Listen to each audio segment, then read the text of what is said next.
আজকের এই মাহফিল ষাটকিল উপজেলা হেডকোয়ার্টার ষাটকিল পৌরসভার মুখপাত্র 6 নম্বর ওয়ার্ড। আল্লাহ তাআলা এই এলাকাবাসীর জন্য এই মাহফিলকে একটি রহমত বরকত হিসাবে কবুল করেছেন। এখানে অসংখ্য উলামায়ে কিরাম আজকে আসবেন, বয়ান রাখবেন, কোরআন হাদিসের তাফসীর পেশ করবেন। এই এলাকাবাসীর জন্য, এই এলাকার কবরবাসীর জন্য। এই জন্য আমি এই মাদ্রাসার সভাপতি হিসেবে আপনাদের কাছে আরজ করতে চাই যে প্রতি বছরই মাহফিল হয়ে থাকে এবং ইতিমধ্যে আমাদের অঞ্চলে বিভিন্ন এলাকায় অনেকগুলো মাহফিল হয়েছে। তো মাহফিলের যে উদ্দেশ্য লক্ষ্য এটা আপনারা জানেন যে আল্লাহ রাব্বুল আলামিন এই কোরআন পাঠিয়েছেন হুদাল লিন-নাস, মানব জাতির হেদায়েতের জন্য। হেদায়েত পাইতে হলে মানুষ কোরআন শিখতে হবে, কোরআন বুঝতে হবে, কোরআন জানতে হবে। যারা মাদ্রাসা পড়ে, যারা এরা কিছু শিখে, আর যারা মাদ্রাসার বাইরে আমাদের জাতির বিশাল একটি অংশ কোরআনের আলো থেকে বঞ্চিত, কোরআন শিক্ষা থেকে বঞ্চিত। এই জন্যই আমাদের এর মধ্যে আবার ছাত্ররা যেমন দিন শিখে, এর মধ্যে মেয়েরা দিন শিক্ষা থেকে অধিকাংশই বঞ্চিত। এই উদ্দেশ্যেই ষাটকিল উপজেলা প্রাণকেন্দ্রে এই মহিলা মাদ্রাসাটি 2002 সালে প্রতিষ্ঠিত হয়। সেই 2002 সাল থেকে আজ পর্যন্ত এই মাদ্রাসা চলে আসছে, মাহফিল চলে আসছে এবং অসংখ্য যুবক ভাইয়েরা, মা বোনেরা আলোচনা শুনে হেদায়েত প্রাপ্ত হয়েছে। সেই উদ্দেশ্যে আজকে আমরা আজকের মাহফিল। এছাড়া নারীদের মধ্যে দিনী শিক্ষার প্রচার প্রসার এবং সুশিক্ষিত একজন মা যদি তৈরি করতে পারি, তাহলে একটা পরিবার সুশিক্ষিত হবে, একটা সমাজ সুশিক্ষিত হবে, একটা রাষ্ট্র আদর্শ রাষ্ট্র হিসাবে প্রতিষ্ঠিত হবে। এই জন্যই কোরআনের কারিমে আল্লাহ তাআলা কোরআন নাযিলের যে প্রথম আয়াত, ইকরা বিসমি রাব্বিকাল্লাযী খালাক, পড়ো তোমার প্রভুর নামে যিনি সৃষ্টি করেছেন। তাই আমাদের রবকে, আমাদের প্রভুকে জোর করে বলেন আল্লাহ। আমাদের প্রভুকে, আমাদেরকে সৃষ্টি করেছেন কে? আমাদেরকে পড়তে বলেছেন কে? তাহলে যিনি সৃষ্টি করেছেন, আমরা তার পড়াটাই পড়া আমাদের উপরে ফরজ। ফরজ কিরা? ফরজ কিরা? মা বোনেরা একটু ভালো করে বলে দিয়ে, এই যে ফরজ, কি পড়া ফরজ? আল কোরআন। ইকরা বিসমি রাব্বিকাল্লাযী খালাক, খালাকাল ইনসানা মিন আলাক। মানুষকে সৃষ্টি করেছে রক্তবিন্দু দিয়ে।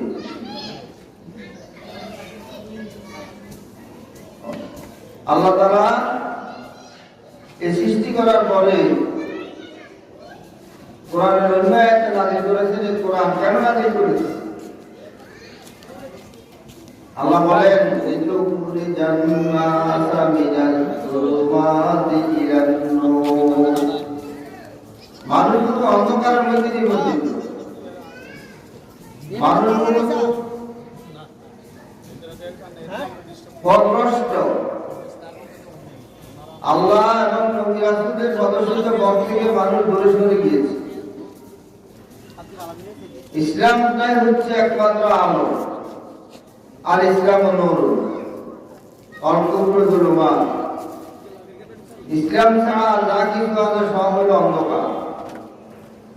এই অন্ধকার থেকে আলোর মধ্যে নিয়ে আসার জন্য আল্লাহ এই কোরআন নাযিল করেছেন। আর এই কোরআন দিয়েই মানুষ তার জীবন পরিচালিত করবে। প্রথমত শিখবে, শিক্ষা ফরজ। রাসূলুল্লাহ সাল্লাল্লাহু আলাইহি ওয়াসাল্লাম বলেছেন, তলাবুল ইলমি ফরিজাতুন আলা কুল্লি মুসলিমিন। অন্য হাদিসে অমুসলিম শব্দ আছে।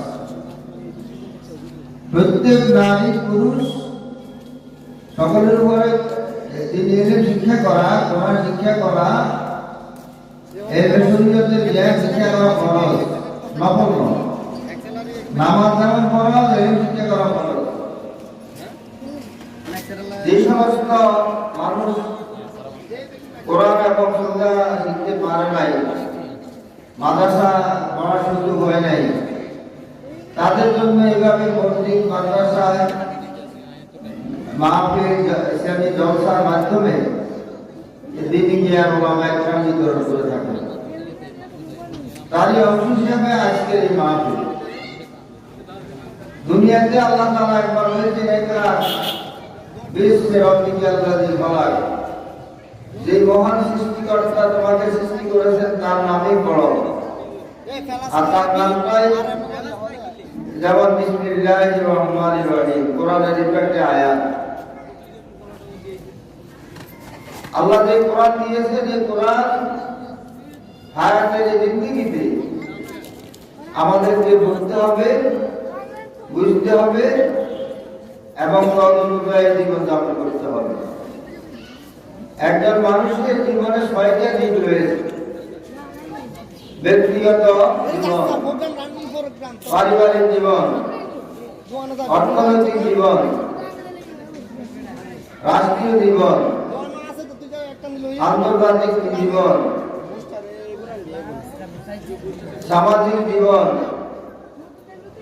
জীবনের প্রতিটা ক্ষেত্রে মানুষ আল্লাহর এই কোরআন মেনে চলবে। আর এই কোরআন মেনে চলার মাধ্যমেই, কোরআন মেনে চলার মাধ্যমেই মানুষের আসল ঠিকানা হলো বাপ দাদার বাড়ি জান্নাত। মানুষ জান্নাতে যাবে, মানুষ জান্নাতে যাবে। আর যদি এই কোরআনের বিধান অনুযায়ী না চলে, তাহলে মানুষের ঠিকানা হলো জাহান্নাম। এই জন্য কিয়ামতের দিন আমরা আবার বলবেন, ইকরা কিতাবাকা কাফা বিনাফসিকা আল-ইয়াওমা আলাইকা হাসিবা। এই পৃথিবীতে যত মানুষ দুনিয়া থেকে আবাদারাত থেকে পর্যন্ত বিদায় হয়ে গেছে, আর যারা সামনে আসবে কিয়ামত পর্যন্ত সমস্ত মানুষকে আল্লাহ তাআলা বলবেন, ইকরা কিতাবাকা, তোমার কিতাব পড়ো। তার মানে প্রত্যেকের আমলনামায় আল্লাহ একটা কর্মলিপি ঝুলিয়ে রাখছেন। কিয়ামতের দিন এটা প্রকাশ করে দেওয়া হবে, প্রত্যেকের হাতে দেওয়া হবে। আর সেদিন আল্লাহ বলবেন, তোমার হিসাব দেওয়ার জন্য তুমি যথেষ্ট। তো আপনার এই দুনিয়ার জীবনে যে কয়েক বছর বাঁচেন মৃত্যু পর্যন্ত, প্রতিটা কর্মলিপি কিন্তু আপনার দেখা হচ্ছে, ভালো করেন আর খারাপ করেন। যদি ভালো করেন তাহলে আপনার জন্য জান্নাতে যাওয়া সহজ, আর যদি খারাপ করেন তাহলে জাহান্নামের জন্য অপেক্ষা করতে হবে। তাই আসুন আজকের এই মাহফিল, কোরআনের মাহফিল, বরকতময় মাহফিল, এই মাহফিলটাকে আমরা সকলে সফল করি। আমি এলাকাবাসীকে অনুরোধ করব, এই গ্রামের সম্মানিত ভাইয়েরা, আপনারা মেহরবানি করে আজকে অন্য কাজ বন্ধ রেখে আপনারা সবাই মাহফিলের প্যান্ডেলের নিচে এসে বসে যান। মাগরিবের পর থেকে কেউ এদিক সেদিক ঘোরাফেরা করবেন না। মা বোনেরা যারা বাড়িতে আছেন তাদেরকে অনুরোধ করছি, আপনাদের কাজকর্ম গোছাই ফেলেন। মাগরিবের পর থেকে আলোচনা, মেহমানরা আলোচনা করবেন। আপনারা আপনাদের জায়গা বসাইয়া এখান থেকে বসে শুনতে পান, আপনারা আলোচনা শুনবেন, হেদায়েতের নিয়তে শুনবেন। কোনো অবস্থায় ঘরে টেলিভিশন চালানো, অন্যমনস্ক হওয়া আপনাদের জন্য, বিশেষ করে গ্রামবাসীর জন্য জায়েজ নাই। কারণ কোরআনের মাহফিলের অংশীদার আপনারা। যদি আমাদের কাছে জায়গা থাকতো তাইলে আমরা মহিলা ক্যান্ডেল আলাদা করতাম, কিন্তু জায়গা না থাকার কারণে আপনারা বাড়িতে বসে মাহফিলে শরীক হবেন। মাহফিলে শরীক হবেন, যেগুলো আলোচনায় আপনারা সাহায্য দিবেন। সুবহানাল্লাহ, আলহামদুলিল্লাহ বলবেন এবং শিখবেন। আমি আর বেশি কথা না বলে আজকের এই মাহফিল নিয়ে সফল করার জন্য আল্লাহ রাব্বুল আলামিনের দরবারে দোয়া করছি। আল্লাহ রাব্বুল আলামিন এই মাহফিলটা কবুল করুন। আর এই মাহফিল বাস্তবায়নে আমার গ্রামের এই ভাইরা, রহিম ভাইয়ের নেতৃত্বে, আমাদের সুবর্ণের নেতৃত্বে, মাদ্রাসা সুপার মাওলানা আলমের নেতৃত্বে, মাদ্রাসা শিক্ষকবৃন্দ সহ এলাকার আমাদের মুরব্বীরা, আব্দুল মালিক ভাই, মোশাররফ ভাই সহ, আলাউদ্দিন সহ যে পরিশ্রম করছে, আমি দোয়া করি উদ্বোধনী অনুষ্ঠানে আল্লাহ তাআলা তাদের এই শ্রম দানকে আল্লাহ কবুল করুন এবং জান্নাতে যাওয়ার উসিলা বানিয়ে দিন। তো আপনারা দয়া করে মাইকের আওয়াজ যতটুকু যায় ততটুকু এলাকার মানুষ আপনারা মাহফিলে আসবেন। যারা বয়ান করবেন আপনারা আসলে তারা